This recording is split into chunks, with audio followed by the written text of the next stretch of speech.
하나님의 말씀은 신명기 32장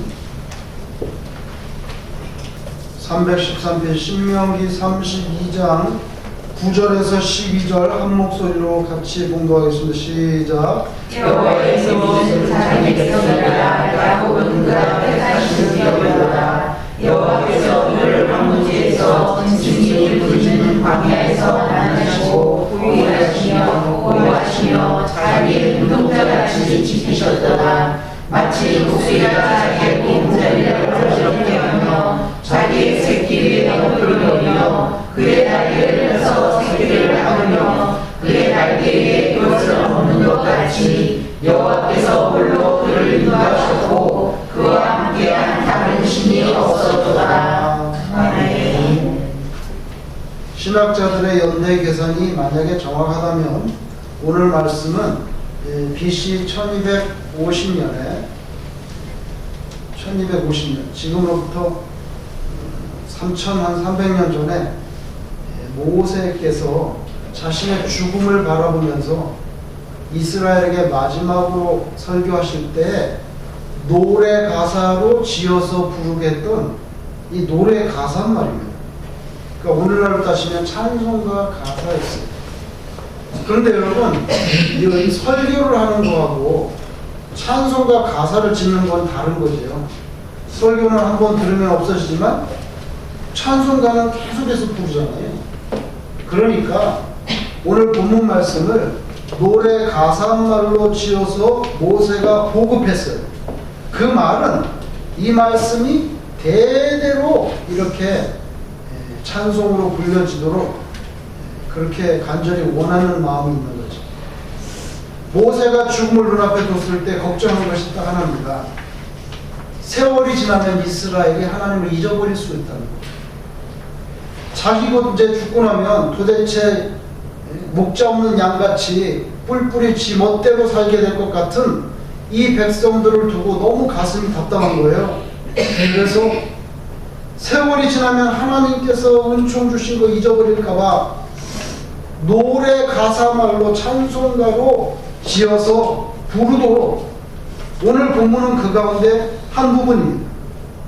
여기에는 하나님께서 이스라엘을 광야 생활 동안에 어떻게 인도하셨는지에 대해서 찬송가 가사로 지어서 부르게 했습니다. 오늘 본문 말씀, 저와 여러분이 함께 봉독한 말씀의 중요한 핵심은 두 가지입니다. 하나님께서 이스라엘을 보호해 주셨다. 그 잊으면 안 된다는 거예요. 배운 낭득한 거지. 그렇죠? 잊어버리고. 하나님이 이스라엘을 보호해 주셨다는 거예요. 또 한 가지는 뭐냐면 강하게 훈련을 시켜주셨다는 거예요. 강하게 훈련을 시켜주셨다. 그 잊어버리면 안 된다. 그 두 가지를 비유적으로 눈동자, 하나님이 자기 눈동자, 그리고 독수리처럼 이렇게 눈동자와 독수리라고 하는 그런 두 가지 은유적인 표현으로 여기에 말씀했어요.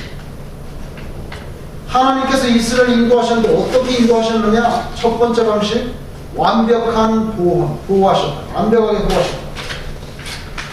하나님의 이스라엘에 대한 보호하심을 표현하는 데 있어서 모세는 이스라엘은 하나님의 눈동자와 같다는 거예요.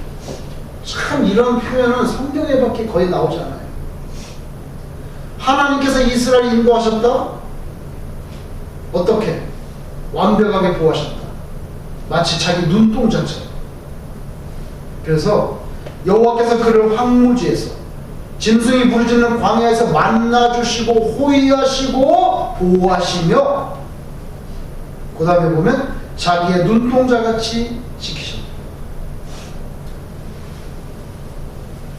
여러분,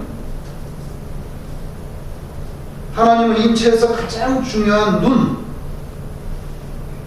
그 눈동자를 보호하시듯이 이스라엘을 보호해 주셨다는 거예요. 만약에 여러분 우리가 이렇게 했는데 갑자기 뭐가 이렇게 위험한 게 다가와, 뭐 차가 막 나한테 돌진한다든지 갑자기 어떤 깡패 같은 사람이 몽둥이 들고 날 쫓아온다든지, 그러면 그걸 제일 먼저 감지하는 거는 어디냐면은 눈입니다. 눈이 제일 먼저 감지하죠. 그런데 여러분에게 위험이 닥쳐온다면 누가 때린다든지 뭐 그러면 제일 먼저 뭐가 나가겠어요, 여러분? 지금 어이, 그렇지요. 지목이 나가죠. 막 그러면 이렇게 먹지, 그죠? 예? 태권도 할 때도 이렇게 먹잖아요. 여러분, 우리에게 위험이 올 때 제일 먼저 나가는 손 아니면 발, 아니면 어깨나 배가 나갑니다. 예? 먼저 손으로 이렇게 막고 하는 거지, 위험이 다가오는데 눈으로 막 이렇게 막는 사람 있어요? 제 생각에는 가장 늦게 다칠 수 있는 부분은 바로 눈은 보기 때문에 항상 피하죠. 손, 발, 어깨, 배, 가슴 막 튀어나가도 눈은 안 튀어나가요. 눈은 끝까지 마지막까지 버티는 거죠. 그래서 하나님께서 이스라엘 자기 눈동자같이 보호하셨다는 거예요. 정말 최후의 보호예요. 먼저 다른 거 다 하고 그렇게 마지막에 눈동자가 끝까지 보호를 받는 것처럼, 그러니까 하나님께서 이스라엘을 얼마나 완벽하게 보호해 주시는지 알 수가 있어요. 자기의 눈동자같이 지켜주셨다.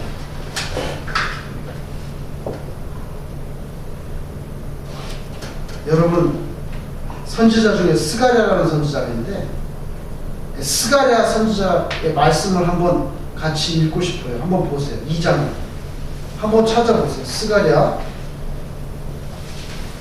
저 뒤에 있죠? 학개, 스가랴, 말라기. 그러니까 말라기 앞에, 마태복음 앞에 말라기 앞에 스가랴.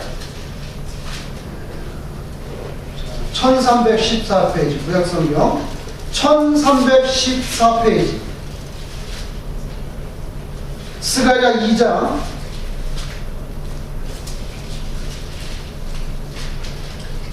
8절 같이 한번 읽으세요. 8절 시작. 만군의 여호와께서 이같이 말씀하시되 영광을 내어 나를 너희를 연약한 여러 나라로 보내셨나니 너희를 범하는 자는 그의 눈동자를 범하는 것이라. 이렇게 말씀합니다. 누구든지 이스라엘을 범하는 자는 하나님의 눈동자를 찌르는 것과 같다는 거예요. 여기에 보면 이스라엘은 비유적인 표현이죠. 이스라엘을 비유하자면, 은유적으로 말하자면 하나님의 눈동자가 같다. 그러니까 이스라엘을 갖다가 치면 하나님의 눈을 찌르는 것 같으니까 하나님께서 가만히 계시겠어요? 이스라엘은 아주 그 이름 자체가 굉장한 이름이죠. 하나님께서 보호하시고. 그래서 오늘도 뭐 2억이 넘는 아랍군에서 떵떵거리면서 아무도 이스라엘에 폭탄 하나 던지기 어려워. 하나 던지면 10개를 갖다 퍼부어버리기 때문에 또 그렇게 해야 나라가 강한 거죠, 사실. 매일 그냥 빌빌거리면 그 우습게 알지. 왜 그렇게 살아요, 왜? 그러면 안 되지. 하여간에 하나님께서 눈동자같이 지켜준다는 거예요. 근데 여러분, 신약시대에 우리 이스라엘이 누군지 아세요? 예수님을 구주로 영접하는 모든 사람이 새 이스라엘이에요. 바울이 그렇게 말씀하잖아요. 그러니까 누구든지 하나님의 자녀를 건들면 하나님의 눈동자를 찌르는 것 같아요. 여러분, 하나님께서 이스라엘을 인도하시는 첫 번째 방식이 완벽한 보호입니다. 여러분에게도 그와 같은 보호하심의 은총이 임하시기를 주님 이름으로 축원합니다. 신명기에 보면 이제 모세가 돌아가시기 전에 회상을 하는데 29장 5절에 보면 주께서 40년 동안 광야 생활이 지금 끝나잖아요, 지금. 그러니까 주께서 40년 동안 너희를 광야에서 인도하게 하셨거니와 너희 몸에 옷이 낡아지지 아니하였고 너희 발에 신이 헤어지지 아니하였으며, 이렇게 나옵니다. 하나님께서 만나로 먹여주시는 것뿐만 아니라 옷도 헤어지지 않고 신발도 닳아 빠지지 않도록 늘 공급을 해주셨다는, 굉장히 자상하신 분으로 그렇게 묘사가 됩니다.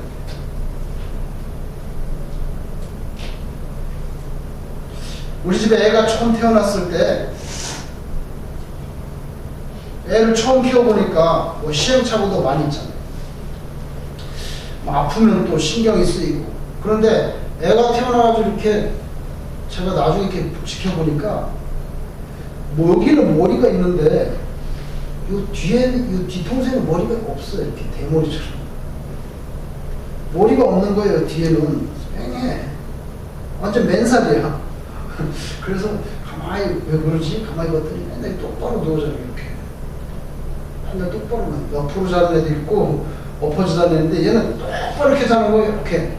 맨날 여기만 계속 벽에다 비비니까 머리털이 다 빠져 안 나.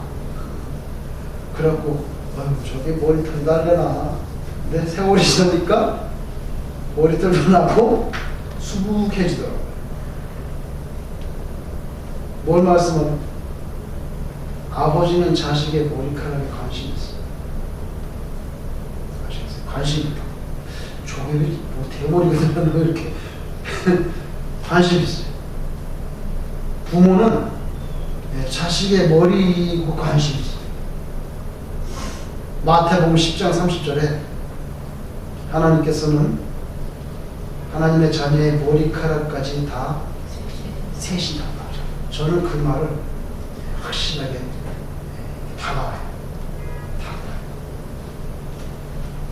하나님은 정말 하늘에 계신 우리의 아버지이신 줄로 믿습니다. 굉장히 세밀하세요. 신경 안 쓰지 않아요. 여러분이 몸이 아프면 하나님 신경 쓰시지. 여러분의 가슴이 아프면, 여러분의 상처가 생기면 하나님이 신경 쓰시지. 두 번째로 하나님께서 이스라엘 인도하신 방법은 완벽한 보호 말고 또 한 가지가 뭐냐면 강하게 훈련을 시키신다. 여러분, 훈련도 아주 대충 하는 게 아니라 대단히 강한 훈련입니다. 마치 독수리가 자기의 보금자리를 어지럽게 하며 자기의 새끼 위에 너풀거리며 그의 날개를 펴서 새끼를 받으며 그의 날개 위에 그것을 엎는 것 같이. 이건 뭡니까? 굉장히 강하게. 여러분, 하나님께서 이스라엘을, 그 자녀를 눈동자처럼 지켜주신다는 것이 그렇다고 해서 그 자녀를 마치 병아리처럼 마마보이처럼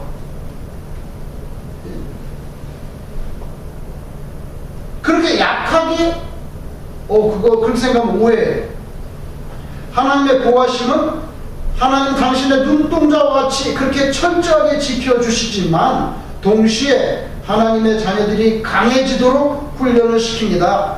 보호해 주시지만 병아리 같은 인생으로 살지 않고 독수리 날개치며 올라간 같이 강한 하나님의 백성이 되도록 그렇게 하나님께서 훈련시킵니다.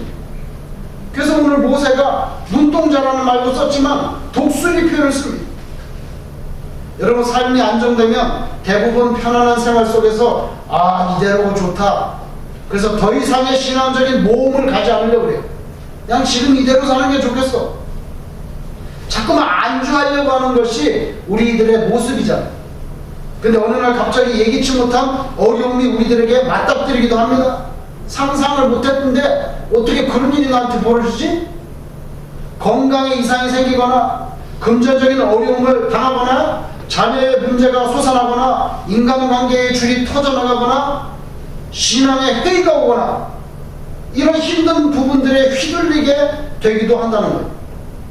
이게 다 뭡니까? 심해지면 흔들리는 터져.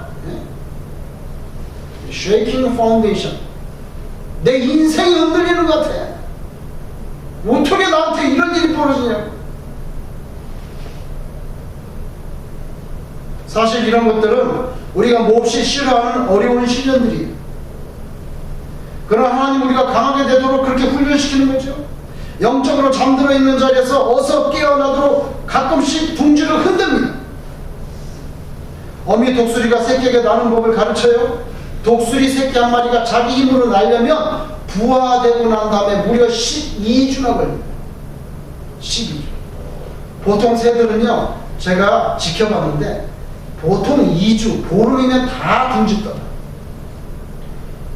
보름 만에 털이 다 나와요. 나고요. 처음에는 그냥 빨간 살색의 털 몇 개 있었는데 2주 만에 새가 털이 다 나서 자기가 날아간다고요. 어미새가 얼마나 자주 먹인 줄 아세요? 3분, 4분 만에 한 번씩 날아서 먹여요. 상상을 초월한다고요. 그러니까 2주 만에 털이 다 나는 거예요. 자기가 새를 좋아해가지고 다 관찰해봤죠. 진짜. 필라델피아 있을 때 우리 집 옆에 우리 창문이 있는데 창문 옆에 그 나무가 있는데 거기 새를 지은 거예요. 새집을 지은 거예요. 옆에서 이렇게 보면 얼마든지 볼 수 있어요. 먹구름이 막 잔뜩 뛰고 갑자기 폭풍이 불어서 비가 떨어지려고 하는데 어미새가 나온 거예요. 둥지는 노출되어 있는데 폭우가 쏟아질 것 같은데 궁금하더라고. 이게 어떻게 되려나.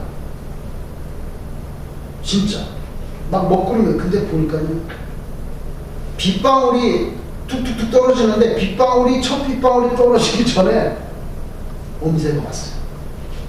와가지고 팍 해가지고 딱 그 품에 하고 모든 비를 어미새가 다 맞아.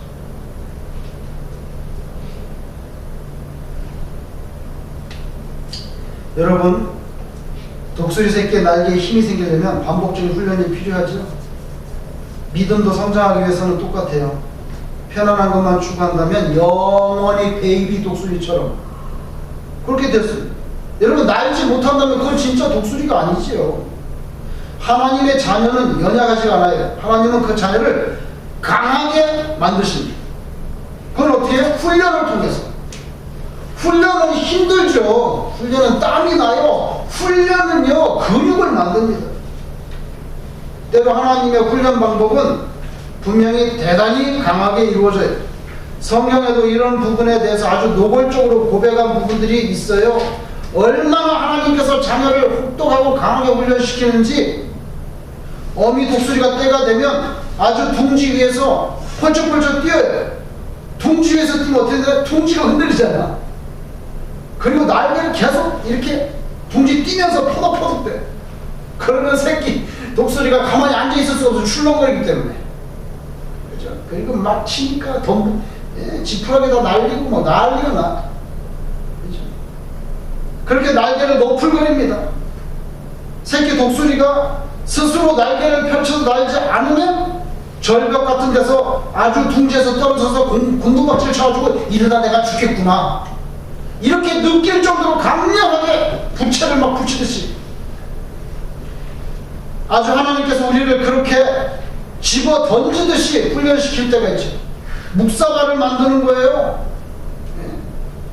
욥기 30장 19절 하나님이 나를 진흙 가운데 던지셨고 집어 던졌다는 거예요. 여러분 이게 얼마나 심각한 표현입니까? 하나님이 나를 진흙 가운데 던지셨고 나를 티끌과 재같게 하셨다. 시편 102편 10절에는 주의 분노와 진노로 말미암음이라 주께서 나를 들어서 던지셨나이다. 요나도 고백합니다. 요나 2장 3절에 주께서 나를 깊은 속 바다 가운데에 던지셨으므로 던졌다는 거예요. 그 물이 나를 둘렀고 주의 파도와 큰 물결이 다 내 위에 넘쳤나이다. 주의 자녀가 강하게 되기 위해서는 훈련이 모질다고 불평할 수는 없죠. 그래야만 강해지니까. 내가 지금 인생이 이게 어느 길로 가는 거예요?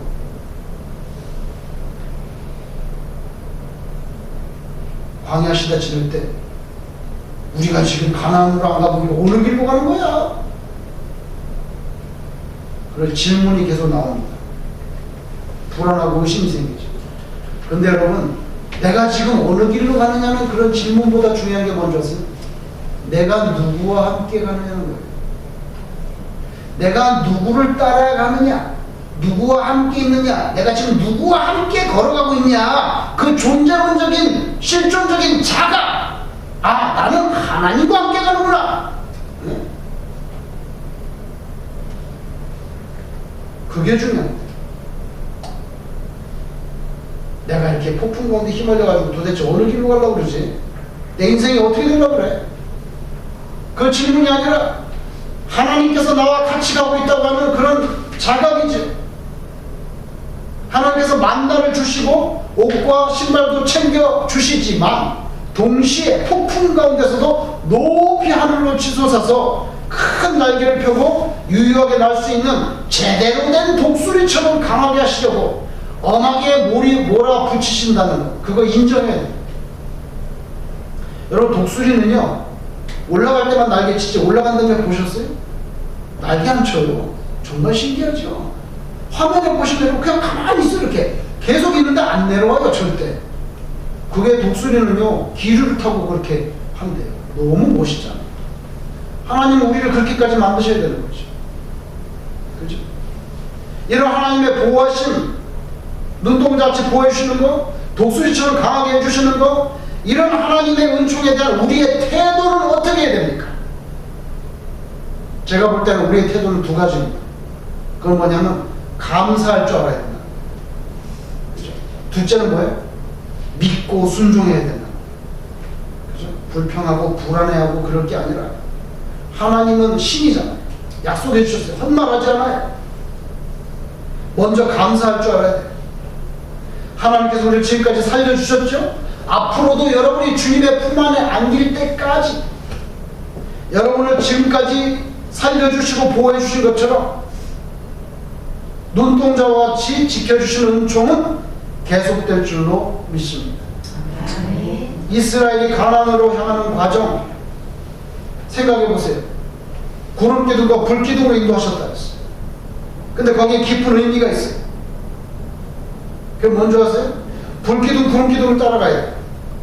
뭡니까? 불평 없이 단순 반복하는 거, 그거 억셉트해야 돼요. 순종하는 거를 배우는 거죠. 하나님께서 눈동자처럼, 독수리처럼, 그럼 우리는 어떻게? 감사하는 마음, 반복적으로 단순한 거, 그것도 순종할 줄 아는 거. 성막 위에 구름 기둥이 있는데 그 구름이 떠오르면 하나님이 움직이신다는 증거입니다. 그러면 그렇게 보고 어느 날 갑자기 구름이 뜨면 바로 텐트 말뚝 뽑고 장막 접어서 개키고 우양 챙기고 짐을 싸서 이동할 준비를 바로 시작해야 되는 거죠. 성막 위에 있던 구름이 떠오르면 하나님이 앞서 가시니까 따라오라는 뜻이잖아요. 근데 문제는 뭐냐면 언제 구름이 뜨느냐는 거예요. 정기적으로 3개월마다 뜹니까? 3년마다 뜹니까? 1년마다 뜹니까? 예측할 수 없어요. 정해진 규칙이 없어요. 그냥 하나님께서 뜰 때 우리도 같이 움직여야 되는 거예요. 이게 바로 훈련이에요. 훈련이 뭔지 아세요, 여러분? 훈련 간단하게 말하면 훈련이 뭔지 아세요? 내 마음대로 못한다는 거예요. 그렇죠? 어떤 선수가 있어요. 선수가 훈련을 받으려면 어떻게 합니까? 너 입으로 들어가는 먹는 양, 이 마음대로 못해. 뛰기 싫어도 아침에 조깅 몇 킬로 해라. 뛰는 거리 내가 정한다. 내가 정해. 너 잠자는 시간? 너 잠자는 시간도 내가 자라는 시간만 자야 돼. 먹는 거, 뛰는 거, 자는 거, 어떤 것도 내 맘대로 못해. 어떤 것도 내 맘대로 못해. 그게 훈련이에요. 훈련이에요. 코치가 시키는 대로만 하는 거, 그게 훈련이에요. 그렇죠? 신자들의 인생에 있어서 이런 부분이 있다는 거 인정해야 됩니다. 성막 위에 구름이 뜨거나 아니면 구름이 다시 내려앉는 거, 그 그대로 불평 없이 순종하는 거, 그 순종을 반복할 수 있는 거, 그게 훈련이에요.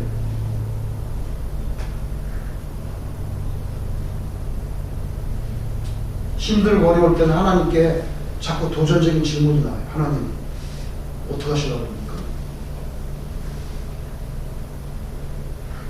근데 여러분, 그런 질문이 중요한 게 아니라 어떠한 환경과 형편 가운데서도 하나님이 나와 함께 걸어가고 계시고 성막 위에 구름이 뜨듯이 먼저 움직이시면 나도 따라가야 된다 하는 그 그런 신앙인으로서의 그런 실존적인 그런 자격이 있어요. 그게 없으면 버티지 못해요.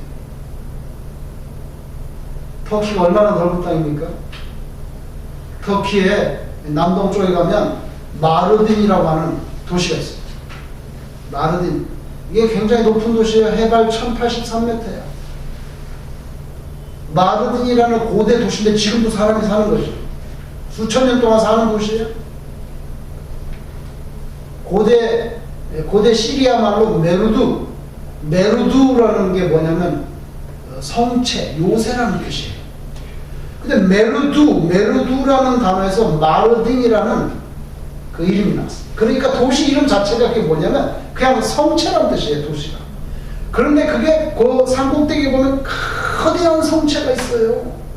수천 년 동안 그 성체, 전쟁하면 거기 쏙 들어가서 싸우는 거지. 그 성체가 지금도 그대로 보존되어 있고, 밑에 보면 빽빽하게 많은 집들이 돌로 수천 년 동안 지은 집들이 다 지금도 건재하게 있어요. 여러분, 돌로 지었기 때문에 수천 년 동안 건재하게 서 있지만 문제는 뭐냐면 길이 너무 좁아. 그리고 일부러 전쟁 때를 대비해서 일부러 길을 꼬불꼬불하게 만들어가지고 차 한 대가 들어가지 못해요. 비탈진 경사도로에 꼬불꼬불거리는 그 길, 차가 못 들어가요. 근데 그 마르딘이라는 도시에 시청이 있는데, 시청 청소 공무원들이 있어요. 여러분, 우리도 뭐 길거리 청소하죠. 근데 차가 못 가니까 이 청소 쓰레기를 다 주스러 다녀야 돼. 시청 공무원이, 청소 공무원이. 근데 쓰레기를 주스러 다닐 때 같이 끌고 가는 게 뭐냐면 당나귀예요. 마르딘 시청 소속 당나귀가 몇 마리인 줄 아세요? 제가 어제 전화했죠. 대낮에 인터넷 찾아가지고 전화했어요. 당나귀가 있다는데 몇 마리입니까? 40여 마리. 40마리. 그래서 시청 소속 청소 공무원 한 명하고 당나귀 한 마리하고 한 팀으로 움직이는 거예요. 40여 마리가 오전 오후 2교대로 마르딘 시티를 다니면서 그 좁은 비탈질 골목길에 쓰레기를 수거하는데, 당나귀 위에 안장을 얹고 거기에다가 멍에를 걸어요. 멍에를 걸고 양쪽에다 큰 철통을 달았어. 철통을 달고 이제 둘이 같이 가는 거예요. 그래서 쓰레기가 있으면 공무원이 쓰레기를 담아가지고 철통에다가 담아야 그러는 거예요. 저하고 통화한 사람은 뭐라고 하는 줄 아세요? 당나귀하고 나하고 한 조로 움직이는데 5년 정도 되면, 정말 거짓말이 아니라 5년 정도 되면 당나귀하고 자기하고 눈이 마주치면 서로 대충 안다는 거예요. 마음을 잃는다는 거예요. 우리는 수십 년 동안 예수님을 믿는다는데 눈을 잘 못 맞춰.